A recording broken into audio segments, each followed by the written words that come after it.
Hello বন্ধুরা, সবাইকে আমার চ্যানেলে স্বাগতম। নতুন একটি ভিডিও নিয়ে আপনাদের সামনে হাজির হলাম। তো আপনারা ঘরোয়াভাবে যদি দই খেতে চান তাহলে কিন্তু আমার ভিডিওটি দেখতে পারেন। আমরা কীভাবে ঘরোয়াভাবে দই বাঁধবো আজকে। প্রথমে এখানে দুধ নিয়ে নিয়েছি 8 কেজি, 8.5 কেজির মতো। এরপর সামান্য পরিমাণে সরিষার তেল দিয়ে মাপের কাঠি দিয়ে এখন জাল দেওয়া হচ্ছে। তো এখানে কিন্তু অনেকটা সময় লাগবে দই বাঁধতে।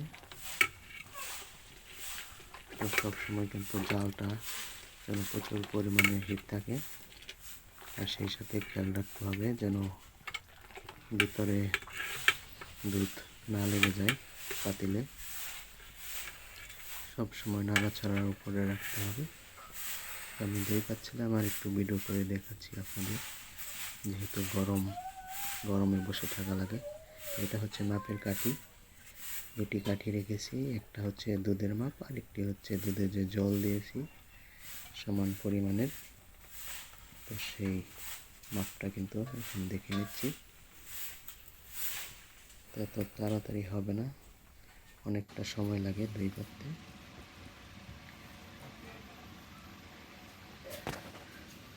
তো এখানে আমি বলে দিচ্ছি আপনারা কীভাবে বাসায় দই পাতবেন। এটা হচ্ছে প্রথমে যে দুধটা নেবেন, দুধের মাপটা রেখে নেবেন। তো আমি কিন্তু এখানে 8.5 কেজি দুধ নিয়েছি, এরপর 8.5 কেজি জল দিয়েছি সমান পরিমাণে। এরপর জাল দিচ্ছি।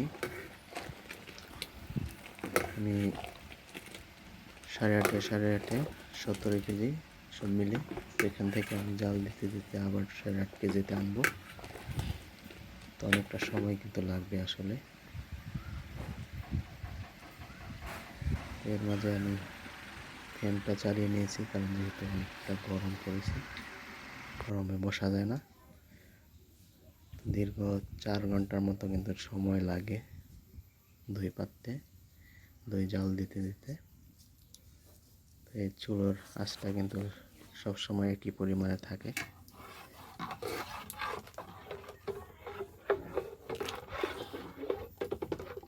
আমি কিন্তু নাড়াচাড়া করে নিচ্ছি যেন দুধটা নিচে না লেগে যায় আর দুধের জন্য সর না পড়ে। এর কারণে কিন্তু সবসময় নাড়াচাড়া করতে হবে। চামচ দিয়ে সবসময় একটু কিছুক্ষণ পর পর নাড়াচাড়া করবেন। তো মেন কথাটা হলো আপনি এখানে চিনি দিবেন কখন। তো সেটা হচ্ছে আপনার দুধ যখন অর্ধেকটা জাল হয়ে যাবে তখন কিন্তু আপনার চিনি দিয়ে দেবেন পরিমাণ মতো, কেমন খেতে চান। তো আমি কিন্তু এখানে 8 কেজি দুধের মাঝে 1 কেজির মতো চিনি দিয়ে দিয়েছি। এরপর জাল দিচ্ছি আবার।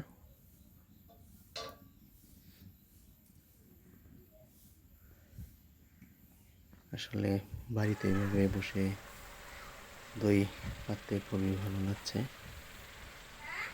মাঝে মধ্যে খেতে মন চায় ঘরোয়াভাবে দই পেতে খাই, সেটা কিন্তু আমি এভাবেই জাল দিতে দিতে আমার অনেকটা আইডিয়া হয়ে গেছে। সবসময় দই পাতি। তো এখন কিন্তু হয়ে গেছে, নামিয়ে ফেলেছি।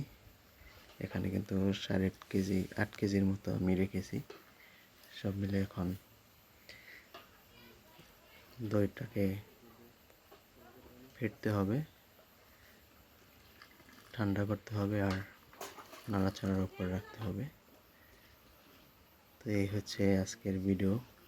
তো ভিডিওটা আপনাদের কাছে কেমন লাগছে, আমার ঘরোয়াভাবে দই পাতার ভিডিওটা যদি ভালো লেগে থাকে সবাই আমার চ্যানেলটাকে সাবস্ক্রাইব করবেন আর পাশে থাকা বেল আইকনটি টিপে যেন পরবর্তী ভিডিওটি আপনারা দেখতে